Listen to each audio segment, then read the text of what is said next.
নমস্কার, আমি বনশ্রী। আমার শ্রীর রান্নাঘরে আপনাদের সবাইকে জানাই সাদর আমন্ত্রণ। আমি এখানে মেজারিং কাপের ১ কাপ দেরাদুন রাইস নিয়ে নিয়েছি।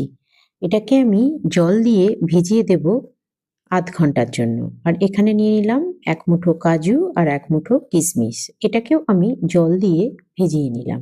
এবারে আমি ০.৫ ঘন্টা পর ফিরে এসেছি। এখানে আমি একটা হাঁড়িতে পরিমাণ মতো জল দিয়ে ঢাকা দিয়ে হাই ফ্লেমে ফুটতে দিয়ে দিলাম। ফ্লেমটা হাই যখন টগবগ করে জলটা ফুটবে তার মধ্যে আমি চালটাকে ভালো করে ধুয়ে দিয়ে দিলাম। দিয়ে এবারে আমি জল ফোটা পর্যন্ত অপেক্ষা করব।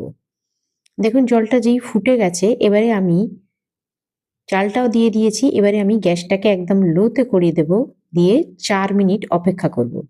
৪ মিনিট পরে আমি ফিরে এলাম। ঢাকাটা খুলে দেখুন চাল একদম সেদ্ধ হয়ে গেছে। এই চাল কিন্তু পুরো সেদ্ধ করার দরকার নেই। 90% মতো হয়ে গেলেই আমি এটাকে জলটা ঝাড়িয়ে একটা থালার মধ্যে মেলে দেব। এই থালার মধ্যে চালটা মেলে দেওয়াটা ভীষণ ইম্পর্টেন্ট একটা স্টেপ। এই চালটা মেলে দিলে কিন্তু একদম ঝরঝরে হয়ে যাবে। এটাকে ঠান্ডা করা নেবো একটু, আমি ঠান্ডা করে নেব। এখানে আমি কিছু পনির নিয়ে নিয়েছি। তাতে অল্প একটু লঙ্কা গুঁড়ো আর স্বাদ মতো নুন মাখিয়ে নিলাম। এবারে একটা কড়া নিয়ে নিয়েছি। নিয়ে তার মধ্যে দিয়ে দিলাম পরিমাণ মতো সাদা তেল। একটা বড় সাইজের পেঁয়াজকে কুচি কুচি করে কেটে নিয়ে আমি এর মধ্যে দিয়ে দিয়েছি। এবার পেঁয়াজটাকে একটু লো ফ্লেমে সময় নিয়ে আমি ভাজতে থাকবো। পেঁয়াজগুলো মোটামুটি একটু স্বচ্ছ হয়ে এলে আমি একটা সাইড করে দিয়ে এখানে আরো ২ চামচ সাদা তেল দিয়ে দিলাম। দিয়ে এবার আমার ভিজিয়ে রাখা যে কাজু কিশমিশ ছিল সেগুলো আমি এই তেলের মধ্যে দিয়ে দেব। দিয়ে একটু ১ মিনিট ধরে একটু নাড়াচাড়া করে এটাকে একটু হালকা করে আমি ভেজে নেব। এভাবে এইগুলো হালকা করে ভেজে নিলে কিশমিশগুলো দেখবেন বেশ আ ফুলে ওঠে আর কাজু বাদামগুলো টেস্ট খুব ভালো হয়। এখানে আমার পেঁয়াজটাও মোটামুটি ভাজা হয়ে গেছে। এখানে খুব বেশি বেরেস্তার মতো করে ভাজবো না। একটু হালকা সাদা, সাদা ভাব থাকতেই আমি তুলে নেব। রাইসে খুব বেশি ভেজে নিলে পেঁয়াজের টেস্ট ভালো লাগে না খেতে।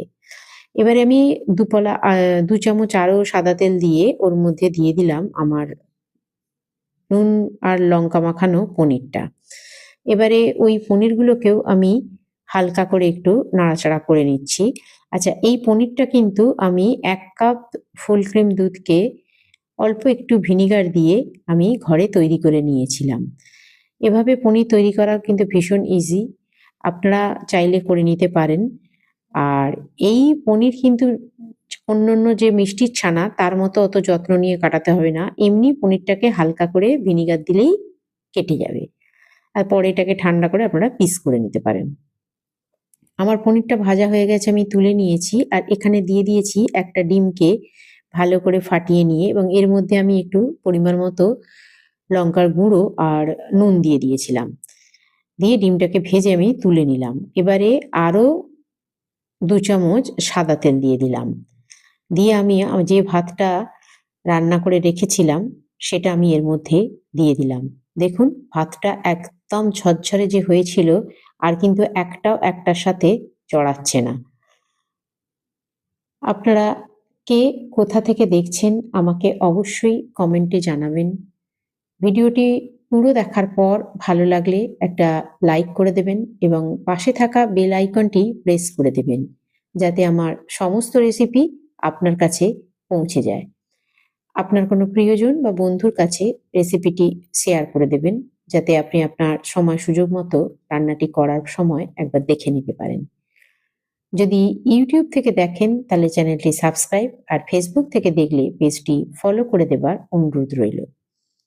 এখানে মাঝখানে আমি আরো ২ চামচ সাদা তেল দিয়েছি। এর বেশি তেল আমি ব্যবহার করব না। একটু শুকনোই ভালো করে ভেজে নিচ্ছি। এই রাইসের চাল যদি এইখানটা ঝরঝরে মতো না হয়, তাহলে কিন্তু কোনোভাবে রান্না করলেই রাইস খেতে সুন্দর হবে না। রাইসের রান্না করার ১ম এবং প্রধান শর্তই হচ্ছে রাইসের চালটা ঝরঝরে হওয়া। একদম পরিষ্কার ঝরঝরে করে ভাজা হয়ে গেছে।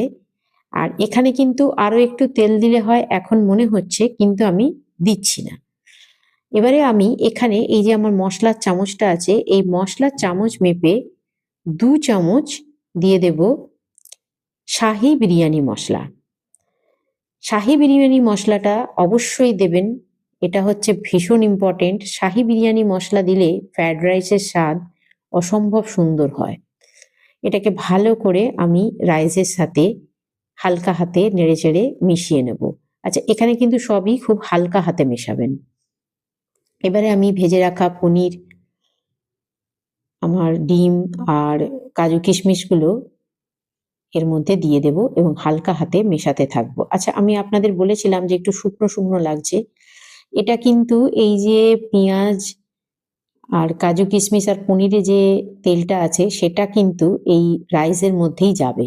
সেজন্যই আমি বলেছিলাম যে আর তেল ব্যবহার করার প্রয়োজন নেই, কারণ আপনারা তো জানেনই আমি একটু অল্প তেল মশলা রান্না করার পক্ষপাতী।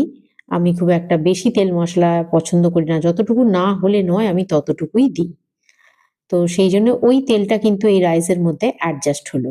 এবার দিয়ে দেবো স্বাদ মতো নুন, নুনটা কিন্তু একটু কমই দেবেন। আর দিয়ে দেবো 1.5 চামচ মতো মিষ্টি মানে চিনি। আপনারা কিন্তু আপনাদের স্বাদ অনুযায়ী দেবেন, তবে রাইস কিন্তু একটু মিষ্টি মিষ্টিই ভালো লাগে। রাইস কিন্তু ঝাল বা আম, নোনতা এই জিনিসটা ভালো লাগে না। রাইস কিন্তু একটু মিষ্টি মিষ্টি স্বাদেরই ভালো লাগে। তো আমি এখানে পুরোপুরি বড় 1.5 চামচ দিলাম, আপনারা চাইলে আরো দিতে পারেন। আমাদের রাইস একদম রেডি। এবারে আমি একটু এটাকে সার্ভ করে নিয়েছি চিকেনের সাথে। আপনারা চাইলে দুপুরে বা রাতে আলুর দম বা ফুলকপির রোস্ট এরকম রেসিপির সাথেও এটাকে শেয়ার করতে পারেন। বাড়িতে অতিথি এলে এই একটি রাইসই আপনাকে অনেকখানি খাটুনি বাঁচিয়ে দেবে। একটা ভালো করে এরকম রাইস আর চিকেন বা মটনের একটা পদ করলেই আপনার কাজ শেষ। আজ এ পর্যন্তই, ধন্যবাদ।